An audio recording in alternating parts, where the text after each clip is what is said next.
भाई कोई बड़ा मैं खड़ा हूं भाई। आप सभी का स्वागत है, अभिनंदन है। भाई लोगों से बिठा दे। बोलो भारत माता की जय श्री राम। मीडिया वालों को बता रहा हूं, आप सबका उत्साह ये बताता है, ये दिखाता है कि हमारे माननीय मुख्यमंत्री उत्तर प्रदेश, वो सिर्फ उत्तर प्रदेश ही नहीं, वो सिर्फ दिल्ली ही नहीं, पूरे हिंदुस्तान और दुनिया के दूसरे देशों में भी कितने लोकप्रिय है, कितने उनके चाहने वाले हैं। तो एक बार जोर से नारा लगाएंगे, बोला श्री योगी आदित्यनाथ जिंदाबाद, श्री योगी आदित्यनाथ जिंदाबाद, श्री योगी आदित्यनाथ जिंदाबाद। जय श्री राम, जय श्री राम। समस्त हमारी जनता जनार्दन से एक आग्रह और निवेदन भी है कि मुझे पता है आप सबका उत्साह हमारे बाबा जी को देखने के लिए, उनको सुनने के लिए आप अति उत्साहित हैं, लेकिन मेरा निवेदन कि प्रशासन के लोगों के साथ, दिल्ली पुलिस के जवानों के साथ आप सब सहयोग करें और जिसको जहां स्थान मिले वहां अपना स्थान ग्रहण करके कृपया शांति बनाए रखें, क्योंकि ये कार्यक्रम आप सबका, हम सबका कार्यक्रम है।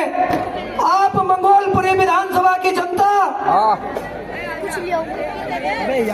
सहयोगी है और हर कार्यक्रम को में सहयोग करके और प्रत्येक कार्यक्रम को अच्छे बनाने का आपका स्वभाव है। तो जैसा पहले से स्वभाव चला आया है, इस स्वभाव का परिचय भी आज हम सब देंगे और इस कार्यक्रम को, इस सभा को, जिसको संबोधित करने के लिए हमारे बीच में आपके लोकप्रिय प्रत्याशी भारतीय जनता पार्टी से श्रीमान राजकुमार चौहान जी के समर्थन में उत्तर प्रदेश के माननीय मुख्यमंत्री श्रीमान योगी आदित्यनाथ जी आ रहे हैं और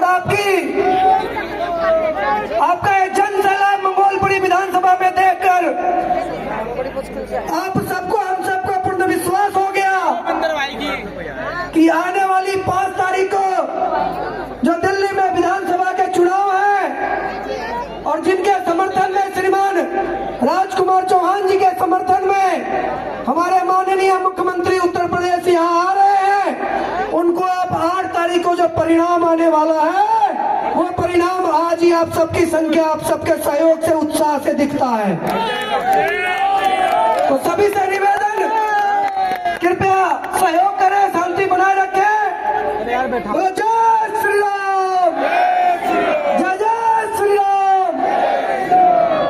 धन्यवाद। राजकुमार चौहान, देखिए यहाँ जिंदाबाद में कमी नहीं आने चाहिए, क्योंकि आप सभी ने 20 साल इनके कार्य को देखा है कि नहीं। आज की मंगोलपुरी में और 10 साल पहले की मंगोलपुरी में जमीन आसमान का फर्क है। आप सभी ने इसको देखा है, महसूस किया है, देखा है कि नहीं, देखा है ना। तो एक बार आवाज इतनी जोर से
श्री योगी आदित्यनाथ जी उपस्थित सभी से जोरदार तालियां बजा के भाई साहब का हार्दिक अभिनंदन करेंगे, स्वागत करेंगे।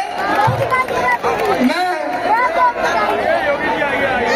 निवेदन करूंगा हमारे मंगोलपुरी विधानसभा के प्रत्याशी श्री राजकुमार चौहान जी एवं हमारे जिले के जिलाध्यक्ष बाबा राम सिंह शरण जी से वो हमारे माननीय मुख्यमंत्री जी को अंग वस्त्र और गदा देकर उनका हार्दिक अभिनंदन करेंगे, स्वागत करेंगे। और आप सभी से निवेदन, जिसके लिए आप लोग सवेरे 10-11 बजे से बैठे और जोरदार तालियां बजा के इस पल को सुंदर बने, जोरदार तालियां बजा के भारत माता की वंदे वंदे वंदे योगी योगी योगी योगी योगी योगी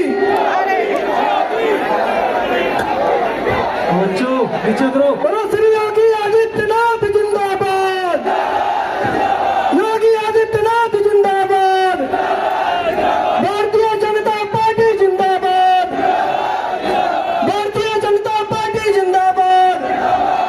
जिनका हमें बेसब्री से इंतजार था, मंगोलपुरी की इस विशाल जनसभा में उत्तर प्रदेश के माननीय मुख्यमंत्री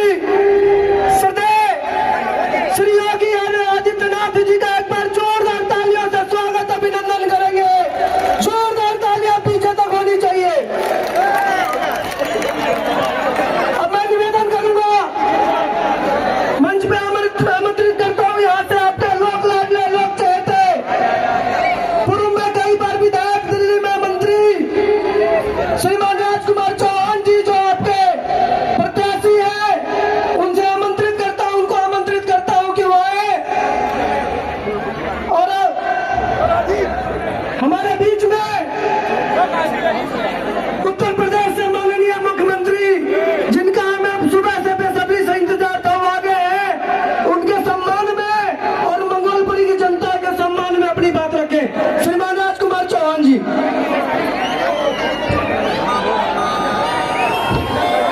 परम आदरणीय हमारे हिंदुओं के और भारत के हृदय सम्राट श्रीमान आदित्य योगी जी, हमारे यहाँ से जिला अध्यक्ष भाई सिया राम जी और मंच पे जितने भी हमारे नेतागण बैठे हैं, और भाई और बहनों, आपसे एक बात मैं कहना चाहता हूँ, वो काशी विश्वनाथ किसने बनाई? मैं मोदी जी का सहयोग दिया नहीं दिया? मैं आपसे पूछना चाहता हूं, श्री राम का मंदिर किसने बनाया? योगी जी ने सहयोग किया, उन्होंने बनवाया। मैं आज आप भाई और बहनों के बीच में यह भी कहना चाहता हूं कि योगी जी ने कुंभ मेला प्रयाग में सजाया हुआ है, 40-45 करोड़ जनता के लिए गंगा स्नान करने की व्यवस्था, एक शहर वहां बसाया है। ये एक योगी ही कर सकता है, किसी आम आदमी का इतना साहस नहीं हो सकता। तो भाई और बहनों, ये तो हमारा इस मंगोलपुरी की धरती का, आपका, मेरा सौभाग्य है कि वो हमारे इस मंगोलपुरी विधानसभा में आए। तो मैं उनका आपकी तरफ से और अपनी तरफ से बहुत बहुत सम्मान और स्वागत करता हूं। बहुत बहुत आपका स्वागत। भाई और बहनों, भाई और बहनों, 2 मिनट सिर्फ आपके और मुख्यमंत्री जी के बीच में ये कहना चाहता हूं कि मैं अपने बच्चों को ये कहा हुआ है, चाहे मैं मर जाऊं, इस मंगोलपुरी का एहसान नहीं भूलना, ये मैंने इन लोगों को कहा हुआ है। तो भाई और बहनों, ज्यादा देर मैं नहीं रुकना चाहूंगा, क्योंकि आप आदरणीय मुख्यमंत्री को सुनना चाहते हैं। जय जय श्री राम, जय जय श्री राम, जय जय श्री राम। नमस्कार। जय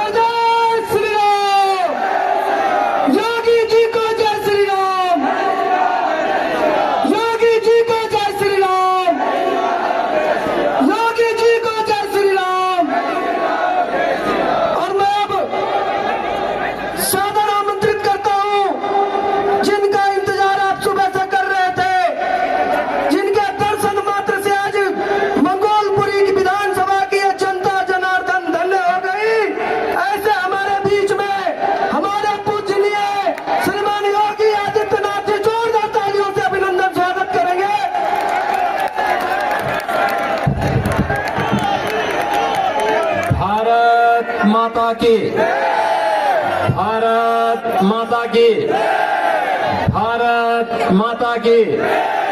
वंदे वंदे वंदे।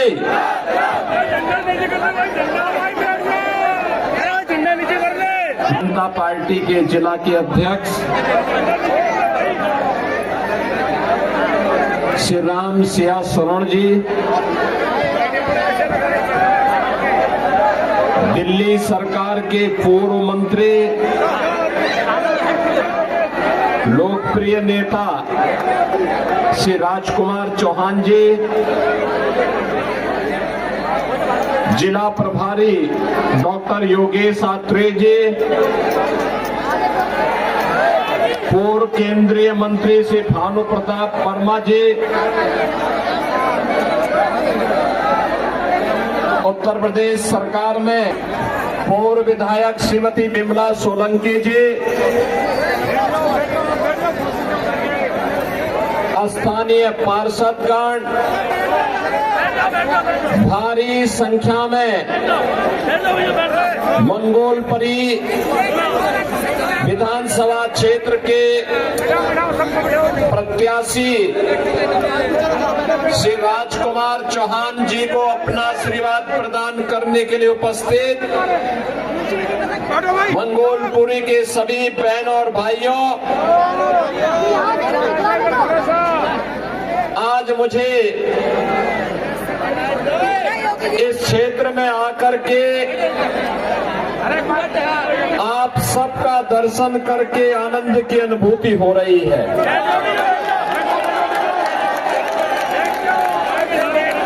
मुझे आनंद इस बात का भी है, मैं कल रात्रि को ही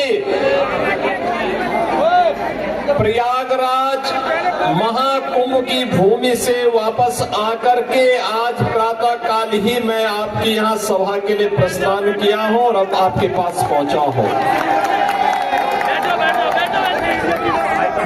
इस सदी का सबसे बड़ा महाकुंभ प्रयागराज में गंगा, यमुना और मां सरस्वती की पावन त्रिवेणी में प्रयागराज में पूरी भव्यता और दिव्यता के साथ आयोजित है। महाकुंभ में श्रद्धालुओं का आगमन का अंदाजा भी इसी से लगा सकते हैं कि पिछले 16 दिनों में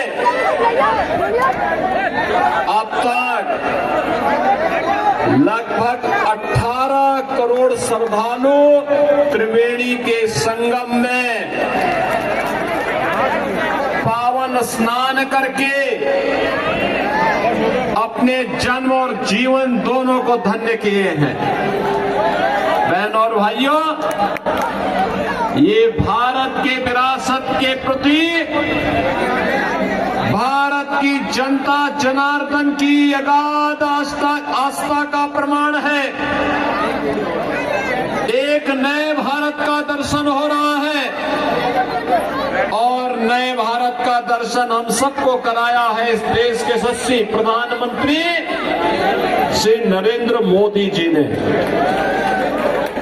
आप मुझे बताइए कितना बड़ा आयोजन उत्तर प्रदेश के प्रयागराज जनपद में हो रहा है और सफलतम आयोजन इसलिए हो पा रहा है क्योंकि उत्तर प्रदेश में भी भाजपा की सरकार और केंद्र में भी मोदी जी के नेतृत्व में भारतीय जनता पार्टी की सरकार, ये डबल इंजन की सरकार जब मिलती है तो कोई भी कार्यक्रम पूरी भव्यता के साथ, पूरी दिव्यता के साथ आगे बढ़ता है और प्रयागराज में वही दर्शन हम सबको हो रहा है।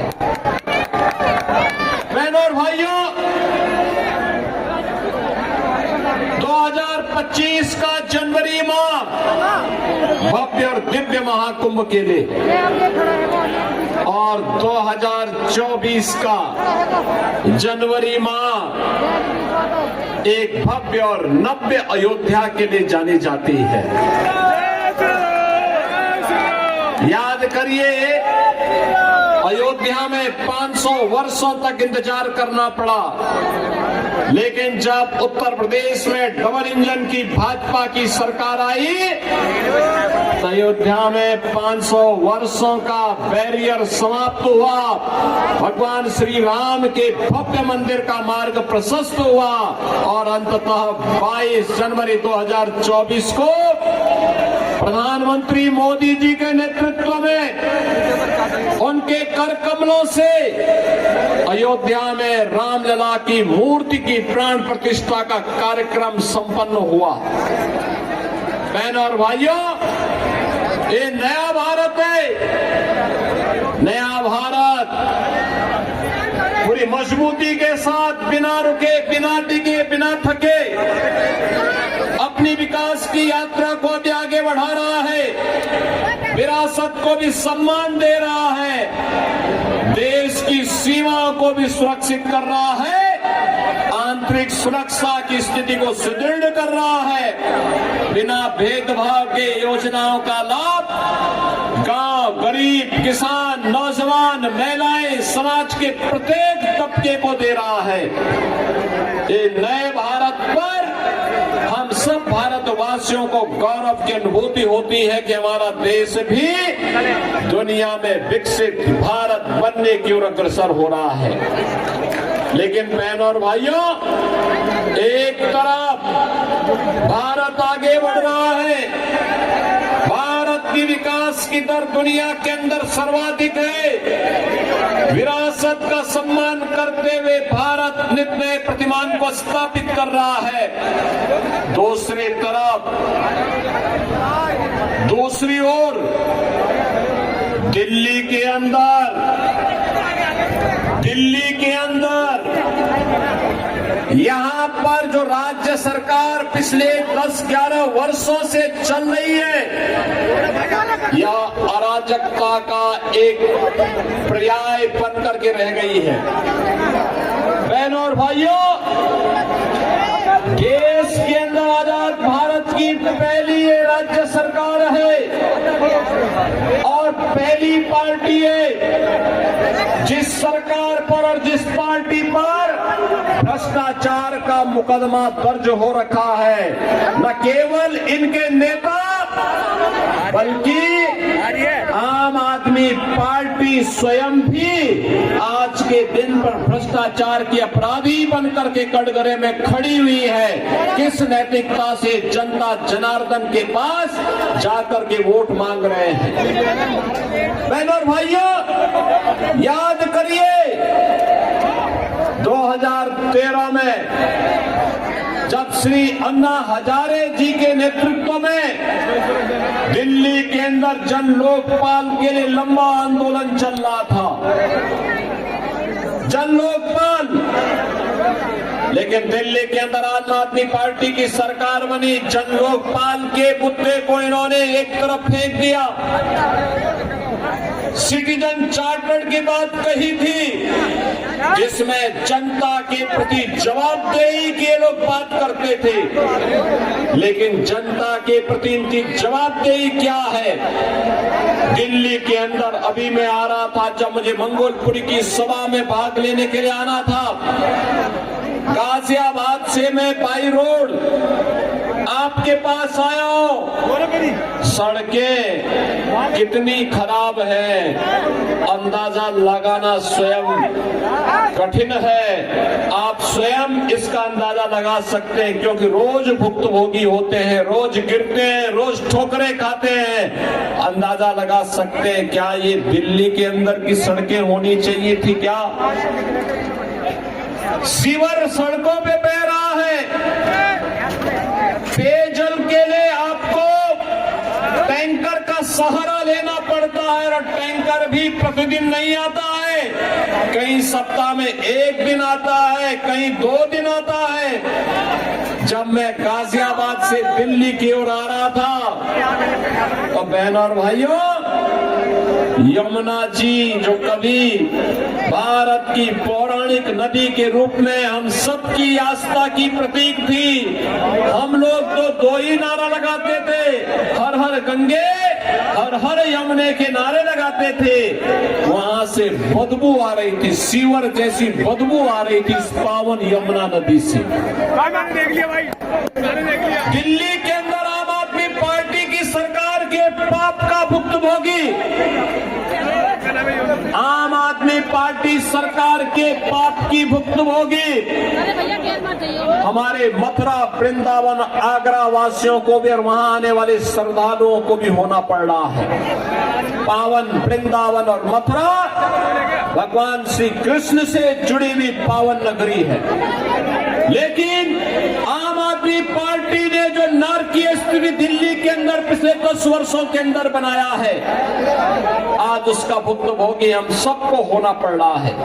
और इसीलिए आज मैं आपसे कहने के लिए आया हूं, इस नरक से उभरने का एक ही रास्ता है, और वह रास्ता जाता है डबल इंजन की भारतीय जनता पार्टी के मोदी जी के नेतृत्व में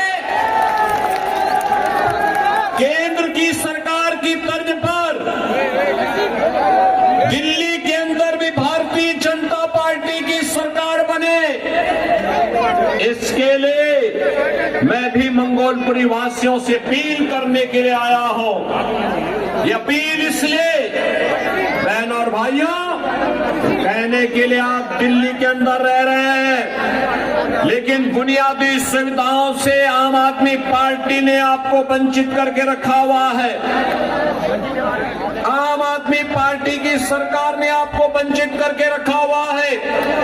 न बिजली सही मिलती है, न शुद्ध पेयजल की व्यवस्था है, न सीवर की व्यवस्था है, न अच्छे स्वास्थ्य केंद्र की व्यवस्था है, न अच्छे शिक्षा के केंद्रों की व्यवस्था है, और नहीं कोई रोजगार की सही व्यवस्था ही आम आदमी पार्टी दे पाई है। इसलिए तो बंदर बांट करके रखा हुआ है, हर एक कार्य में डकैती पड़ती है। मैं एक उदाहरण आपको देना चाहता हूं, इसने यहाँ के नागरिकों के हकों पर डकैती डाली है। एक होता है श्रमिक कल्याण बोर्ड, और श्रमिक कल्याण बोर्ड के माध्यम से श्रमिकों के द्वारा जो शेष दिया जाता है, उस बीओसी बोर्ड के माध्यम से उस पैसे को श्रमिकों के वेलफेयर के लिए खर्च किया जाता है। आम आदमी पार्टी ने यहाँ के व्यापारियों को, यहाँ के नागरिकों का जो शोषण किया ही, उन गरीब श्रमिकों का भी शोषण किया है। और मैं श्री अरविंद केजरीवाल जी से कहना चाहूंगा कि पिछली बार जब मैं आया था तब मैंने कहा था कि केजरीवाल जी, अरविंद केजरीवाल जी, मेरी बातों को अगर आप सुन रहे होंगे, थोड़ा गंभीरता से सोचिए। मैंने पिछली बार कहा था, मैं यहाँ 23 जनवरी को आया था, और मैंने 24 जनवरी को कहा था कि 22 जनवरी के बारे में कहा था कि 22 जनवरी को हमारी सरकार, मेरे पूरे मंत्रिमंडल के सहयोगी प्रयागराज की त्रिवेणी में जाकर के मां गंगा, यमुना और सरस्वती की त्रिवेणी के संगम में डुबकी लगा करके पुण्य के भागीदार बने। हमने आचमन भी किया, स्नान भी किया। लेकिन अगर आप में नैतिक साहस होता तो आप भी इस दौरान यमुना जी में अपने मंत्रियों को लेकर के जाते, डुबकी लगाते। मैं भी मानता कि आपने मां यमुना के लिए कुछ किया है। आप नहीं किए, आपने साहस नहीं किया वहां जा पाए। खैर, हम जबरदस्ती डुबकी लगाने के लिए किसी को बाध्य नहीं कर सकते, लेकिन एक बात जरूर है, श्रमिकों के हितों से जुड़ा हुआ महत्वपूर्ण मुद्दा है, श्रममेव जयते के इन मंत्रों पर हम विश्वास करते हैं। मैं आपसे पूछना चाहता हूं, आपके लोगों ने, आपकी पार्टी ने, आपके नेताओं श्रमिकों के सेस के पैसे का दुरुपयोग करके बंदर बांट किया है। और मैं कहना चाहूंगा जो सैकड़ों करोड़ का बंदर बांट हुआ है, अगर श्रमिकों के हितों में लगा होता तो यहां का श्रमिक और उसका परिवार बदहाल नहीं होता।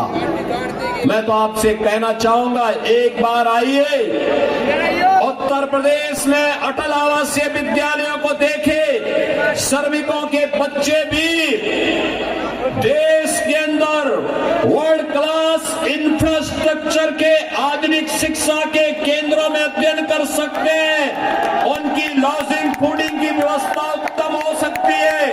आपको उत्तर प्रदेश में आकर के मॉडल देखना चाहिए।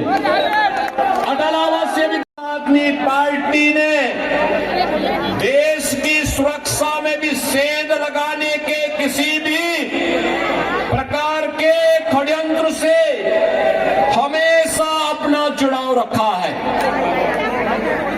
आपने देखा होगा, इन्होंने आधार बनाने की मशीन अपने नेताओं को वितरित कर दी, अपने विधायकों को वितरित कर दी, और उसके माध्यम से उन्होंने बांग्लादेशी घुसपैठियों को, रोहिंग्याओं का भी आधार कार्ड बनाने का पाप किया है। और यहां पर दिल्ली के अंदर ओखला में औद्योगिक निवेश की बजाय यहां पर उन्होंने उन लोगों को, बांग्लादेशी घुसपैठियों को बसा करके दिल्ली के हकों पर कुठाराघात करने का पाप भी किया है।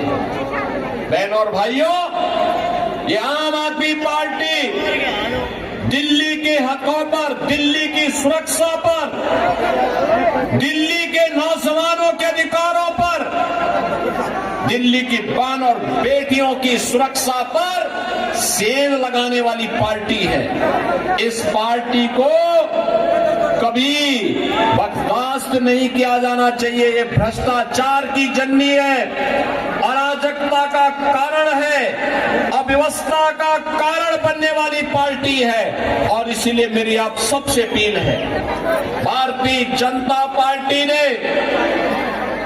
आज आपको एक घोषणा पत्र दिया है दिल्ली के लिए।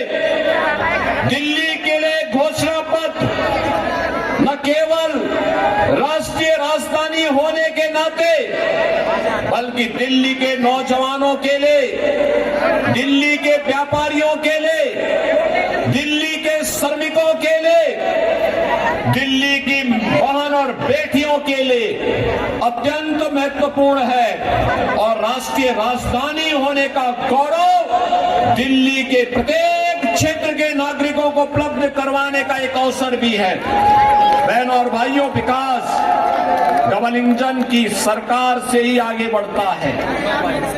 अलग अलग राग अलापने से नहीं हो सकता है। आज आप प्रयागराज में जो भव्य और दिव्य कुंभ देख रहे हैं, इसलिए क्योंकि डबल इंजन की सरकार है।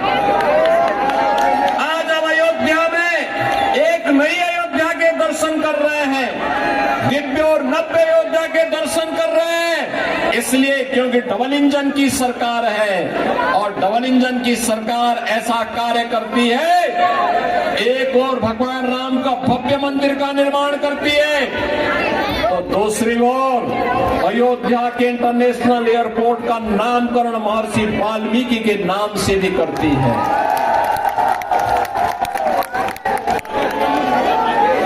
सदगुरु रविदास के जन्मभूमि क्षीर गोवर्धन जो वाराणसी में है, उस पवित्र स्थल का पुनरुद्धार और सुंदरीकरण देश को भव्य स्वरूप प्रदान करती है।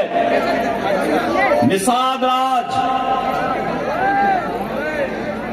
का पावन श्रृंगवेरपुर में भगवान राम और निषाद राज की 56 फुट ऊंची प्रतिमा को एक भव्य कॉरिडोर के माध्यम से जनता जनार्दन के लिए उपलब्ध करवाने का कार्य करती है। बहनों और भाइयों, ये डबल इंजन सरकार के कारण ही है। ये डबल इंजन सरकार का ही परिणाम उत्तर प्रदेश के अंदर है कि उत्तर प्रदेश आज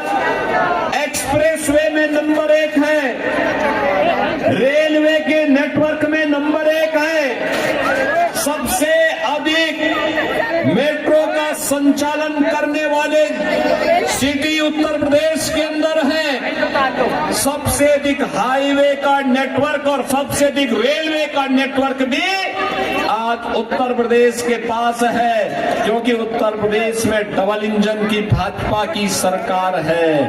और डबल इंजन की इसी सरकार को आगे बढ़ाने के लिए आज दिल्ली वासियों से मैं अपील करने के लिए आया हूं। अगर आपको इंफ्रास्ट्रक्चर देखना है, थोड़ा दूर नहीं, आज दिल्ली से सटे हुए गौतम बुद्ध नगर जनपद और गाजियाबाद के इंफ्रास्ट्रक्चर और दिल्ली के अंदर आम आदमी पार्टी के द्वारा 10 वर्ष के अंदर जिस प्रकार की और अराजकता और अव्यवस्था दिल्ली के अंदर फैलाई गई है, इसकी थोड़ा तुलना करेंगे और उसी का परिणाम है कि दिल्ली के अंदर से लोग अब बसने के लिए नोएडा और गाजियाबाद की तरफ भाग रहे हैं। बहनों और भाइयों, मैं आप सबसे अपील करूंगा, ये चुनाव में तमाम प्रकार के झूठे नारे देंगे, झूठे वायदे करेंगे। आम आदमी पार्टी के इन झूठे नारों और वायदों में जाने की आवश्यकता नहीं। जो व्यक्ति अपने गुरु अन्ना हजारे जी को धोखा दे सकता हो, जिस व्यक्ति के कैबिनेट के ज्यादातर लोग जेलों की सलाखों के अंदर बंद हो चुके हो, जो पार्टी स्वयं अपराध के और भ्रष्टाचार के दलदल में धंसी हुई हो, उन पर विश्वास करने की आवश्यकता नहीं। याद करना, जब भी दिल्ली के इंफ्रास्ट्रक्चर को मजबूत करने के लिए केंद्र में मोदी जी के नेतृत्व की भारतीय जनता पार्टी सरकार ने दिल्ली की आम आदमी पार्टी सरकार को कहा, इनका जवाब नकारात्मक रहा है। मेट्रो में सहयोग करने का हो, देश की पहली रैपिड रेल के संचालन का हो, या फिर दिल्ली मेरठ 12 लेन के एक्सप्रेस वे का मुद्दा हो, या eastern and western peripheral express way के निर्माण के मुद्दे का हो। याद करना, प्रत्येक में यूपी के अंदर की भाजपा की सरकार ने केंद्र की सरकार के साथ मिलकर काम किया, परिणाम है eastern and western peripheral UP के अंदर समय से पहले पूरा हो गया। दिल्ली मेरठ 12 लेन का एक्सप्रेस वे यूपी के अंदर हो गया, लेकिन दिल्ली के अंदर आम आदमी पार्टी सरकार ने योगदान नहीं दिया। ऐसे ही दिल्ली मेट्रो का पैसा भी दबाई हुई है, रैपिड रेल का पैसा भी सहयोग नहीं किया। ये आम आदमी पार्टी विकास विरोधी है, नौजवान विरोधी है, दलित और गरीब विरोधी है, उन्हें सुविधाओं से वंचित करने वाली पार्टी है। यह अखंड भ्रष्टाचार में डूबी है, यह आपकी आस्था के साथ खिलवाड़ करने वाली पार्टी है। और इसीलिए मेरी आप सबसे अपील है कि भारतीय जनता पार्टी ने अपने एक अनुभवी और सुयोग्य प्रत्याशी को मंगोलपुरी में आपके बीच में उतार करके आपसे फिर से अपील करने के लिए भेजा है। श्री राजकुमार चौहान जी को भारतीय जनता पार्टी ने अपना प्रत्याशी बना करके आपके बीच उतारा है। भारतीय जनता पार्टी विरासत और विकास की इस राजनीति का, सुरक्षा और समृद्धि के इस अभियान का हिस्सा मंगोलपुरी को भी बनाना चाहती है। और इसीलिए मेरी मंगोलपुरी विधानसभा क्षेत्र से आप सभी मतदाताओं से अपील है कि मंगोलपुरी के विकास के लिए, दिल्ली के विकास के लिए, दिल्ली की सुविधाओं के लिए, दिल्ली के गरीबों को, दिल्ली के नौजवानों को, यहाँ के दलित और वंचितों को भी उसका अधिकार प्राप्त हो सके, इसके लिए श्री राजकुमार चौहान जी को फिर से विधायक के रूप में चुनने के लिए आपसे अपील करने के लिए मैं आपके बीच आया हूं। आपका आशीर्वाद राजकुमार चौहान जी को प्राप्त होगा। जहां तक मेरी आवाज जा रही है, दोनों हाथ ला करके अपना आशीर्वाद देते हो मुझे बताइए। पीछे तक जहां तक मेरी आवाज जा रही है, श्री राजकुमार चौहान को आप भारी बहुमत से विजयी बना के भेजेंगे। आम आदमी पार्टी की जमानत को जब्त करेंगे, जब्त करेंगे। सभी लोग सहमत है? दोनों हाथ धो करके मेरे साथ बोलेंगे, भारत माता की, भारत माता की, भारत माता की जय श्री राम, जय जय श्री राम।